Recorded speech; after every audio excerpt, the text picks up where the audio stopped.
അസ്സലാമു അലൈക്കും വറഹ്മത്തുള്ളാഹി. ബിസ്മില്ലാഹിർ റഹ്മാനിർ റഹീം. അൽഹംദുലില്ലാഹി റബ്ബിൽ ആലമീൻ. അല്ലാഹുമ്മ സ്വല്ലി അലാ മുഹമ്മദ്. ഹബീബുന റസൂലുള്ളാഹി സ്വല്ലല്ലാഹു അലൈഹി വസല്ലമ തങ്ങൾ ഒരു യുദ്ധം കഴിഞ്ഞുകൊണ്ട് ആയിഷ ബീവിയുടെ വീട്ടിലേക്ക് വരുന്നുണ്ട്. ഈ യുദ്ധത്തിൽ ധാരാളം സ്വഹാബത്ത് ഷഹീദായിട്ടുണ്ട്. അതിൻ്റെ പ്രയാസവുമായിട്ടാണ് അള്ളാഹുവിൻ്റെ ഹബീബ് വീട്ടിലേക്ക് കടന്നു വരുന്നത്.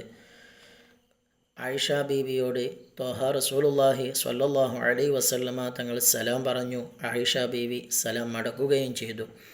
ആയിഷ ബീവി ഉടനെ തന്നെ അള്ളാഹുവിൻ്റെ ഹബീബിനോട് ചോദിക്കുകയാണ്, യാ റസൂലല്ലാഹ്, സ്ത്രീകളിൽ വെച്ചുകൊണ്ട് നിങ്ങൾക്ക് ഏറ്റവും പ്രിയപ്പെട്ടവർ ആരാണ്, ഏറ്റവും ഇഷ്ടമുള്ളത് ആരെയാണെന്ന് ചോദിച്ചപ്പോൾ അള്ളാഹുവിൻ്റെ ഹബീബ് അവിടുന്ന് പുഞ്ചിരിച്ചുകൊണ്ട് അവിടുന്ന് പറയുന്നുണ്ട്, ആയിഷ, നിന്നെയാണ് എനിക്ക് ഏറ്റവും ഇഷ്ടം.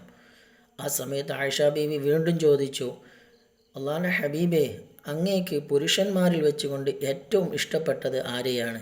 അള്ളാഹുവിൻ്റെ ഹബീബ് പറഞ്ഞു, നിൻ്റെ പിതാവായ അബൂബക്കർ സിദ്ദീഖ് റളിയല്ലാഹു അൻഹുവിനെയാണ് എനിക്ക് ഇഷ്ടം. നാം ഇവിടെ മനസ്സിലാക്കേണ്ടത്, ത്വഹ റസൂലുള്ളാഹി സ്വല്ലല്ലാഹു അലൈഹി വസല്ലമ തങ്ങൾ വീട്ടിലേക്ക് കടന്നു വരുമ്പോൾ ഒരു യുദ്ധം കഴിഞ്ഞിട്ടാണ്.